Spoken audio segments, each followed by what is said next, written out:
le plus important de tous, c'est le plus pratiqué, je veux dire en nombre. Je ne fais pas une échelle de valeur, hein, qui parle en nombre. C'est quand même le rite écossais ancien accepté, qui est assez tardif, en France du moins. Et il vient des États-Unis, à l'origine. Il a été pratiqué au départ à Charleston, aux États-Unis. Pourquoi? Parce que les États-Unis étant un prolongement d'Angleterre, maintenant c'est l'inverse, c'est l'Angleterre, les prolongements des États-Unis. Enfin bon, c'est autre chose, mais à l'époque c'était comme ça, si bien qu'il y avait, les maçons états-uniens n'ont pas voulu faire comme les Anglais, ils ont voulu faire autre chose. Et ils ont créé ce rite écossais ancien accepté, enfin, qui était embryonnaire à l'époque, qui est venu en France, qui a eu un grand succès en France et en Europe d'ailleurs, et qui est devenu le rite principal, le plus pratiqué. Pas toujours, plus maintenant, mais ça a été longtemps le cas. En France, il y avait le rite français, qui vient, lui, c'est le rite d'origine, comme son nom l'indique. C'est le premier rite pratiqué en France, c'est le rite français. Alors, on a vu après, bon, le rite écossais rectifié, donc, de Villermo. Il y a un autre rite important, c'est le rite de ma fille Misraïm, qui alors lui vient d'ailleurs, aux origines, disons, plus anciennes, paraît-il. Enfin, c'est au moins la thèse de défendait Robert Amblin, qui a été, bon, paraît-il, importé par Cagliostro, mais je ne sais pas si c'est plus de la légende que de l'histoire. J'avoue que là, je ne fais pas très bien la part des choses. Mais enfin, qui est quand même important, et qui est pratiqué énormément en France, et en Angleterre aussi d'ailleurs. Hein. Alors, il y a, ensuite, bon, il y a des rites qui sont un peu moins importants.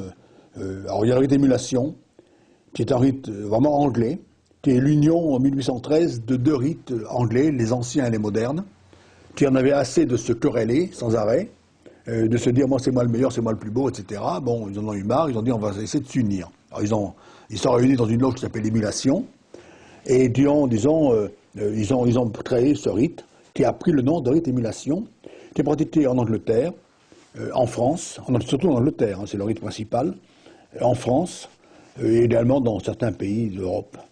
Et puis dans des pays d'influence anglo-saxonne, hein, par exemple l'Australie, le Canada, etc. Donc, ça ce sont les principaux rites. D'autres sont apparus, qui ont disparu. Bon, il y a eu. Alors, il y a des rites, il y avait aussi les rites d'adoption. D'adoption, c'est-à-dire c'était pour les femmes des maçons, qui faisaient, disons, des rites d'adoption. C'était, bon, en fait, c'était pas des vrais rites.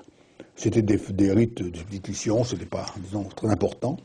Qui ont disparu par la suite, puis les femmes ont pu prendre leur autonomie et avoir des vrais rituels comme les hommes, et avoir, disons, des obédiences et des loges à elles.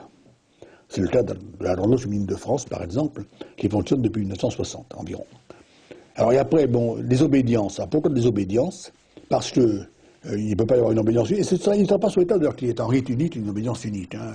Moi, je ne suis pas pour chose qui est unique. La pensée unique me fait peur. Je sais qu'on y va de droit, mais ça me fait peur. Je pense qu'il est bon qu'il y ait plusieurs obédiences, à condition qu'elles ne soient pas tout le temps en train de se disputer. Mais ça, c'est humain.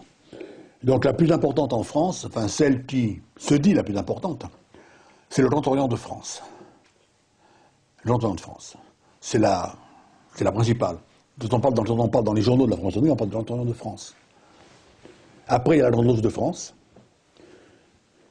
La Grande Loge nationale française, qui est un statut vraiment particulier.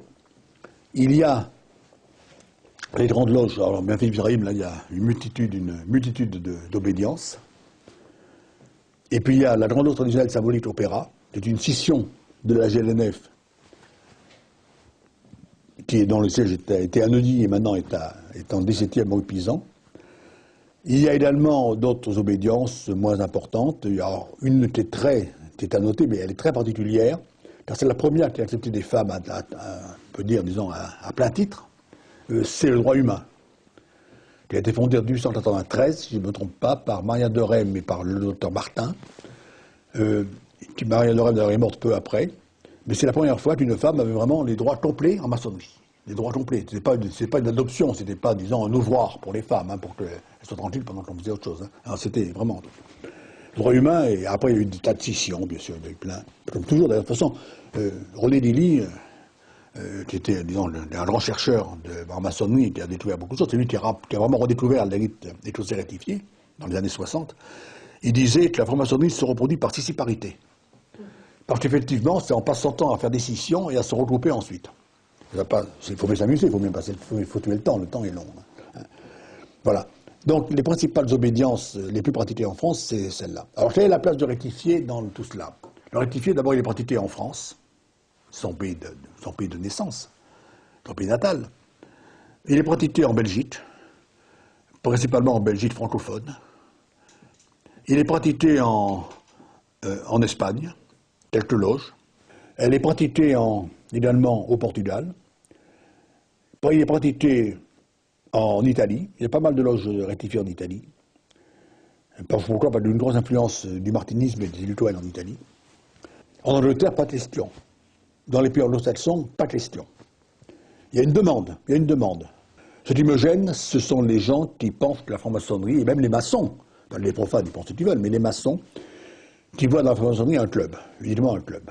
Un club où on rencontre des copains, où l'on fait de bons repas, où on boit de bons coups, c'est tout. Moi, ça me dérange énormément. Parce que pour ça, il y a des tas d'instances, il y a des tas d'organisations pour ça. Il y en a plein. Dans toutes les rues, il y en a. C'est pas difficile à trouver. Des clubs, il y en a partout. En France, on a la manie d'association, il y en a partout. Mais la maçonnerie, c'est pas ça. On ne vient pas maçonnerie pour ça. On vient maçonnerie pour suivre un chemin initiatique. Quel que soit ce chemin, peu importe qu'il soit, disons, chrétien ou autre, peu importe, c'est pas le problème. Le problème, c'est que c'est un chemin initiatique qu'on doit suivre. Et ça, c'est important de le dire, de le souligner. Pourquoi? Parce que beaucoup de maçons n'en sont pas conscients, vraiment conscients. Et des maçons anciens, je ne parle pas de ceux qui arrivent, qui débarquent.